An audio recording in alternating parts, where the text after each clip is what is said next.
Quand on débute en dessin et qu'on apprend à poser les valeurs, on doit absolument rester concentré sur la découpe.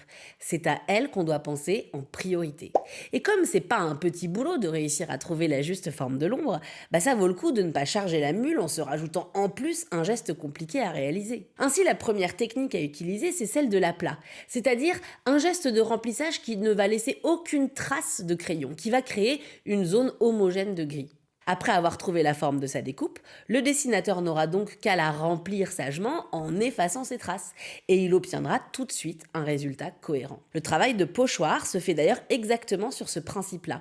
Si vous pensez à Banksy, eh bien lui travaille avec une seule découpe qu'il remplit à la bombe en noir. Dans cet autre graphe, c'est le même principe, sauf qu'on observe cette fois trois nuances différentes de valeurs empilées les unes sur les autres. On peut donc utiliser une bombe et un pochoir, ok, mais évidemment, ça s'applique parfaitement au dessin. On peut réaliser ce qu'on appelle un plat de crayon, c'est-à-dire qu'on va coucher le crayon sur le papier pour utiliser la longueur de la mine et obtenir ainsi des traces floues et un aplat homogène. On remplira sa découpe avec ce geste en tournoyant, en frottouillant, en fondant ce geste dans lui-même pour qu'il ne laisse aucune trace visible.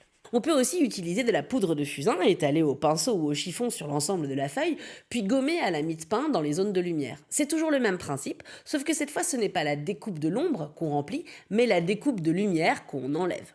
Mais attention, tous les aplats ne sont pas faciles à faire. Au lavis, par exemple, c'est même extrêmement compliqué, car il faut réussir à remplir sa découpe d'un seul grand geste en évitant et les taches, et les auréoles, et les marques de séchage.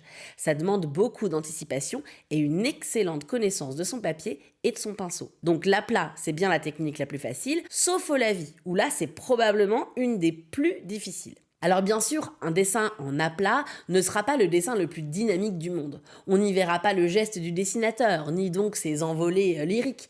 Mais c'est beau ce calme aussi. Et puis surtout, le dessin aura le mérite d'être facile à lire, ce qui est indispensable. Le premier cadeau que vous pouvez offrir à celui qui regarde votre dessin, c'est de la clarté. Qu'il puisse comprendre votre sujet, qu'il le reçoive et qu'il le reconstitue facilement. Et ce qui est génial, c'est que c'est pas parce que c'est plus facile que c'est moins beau.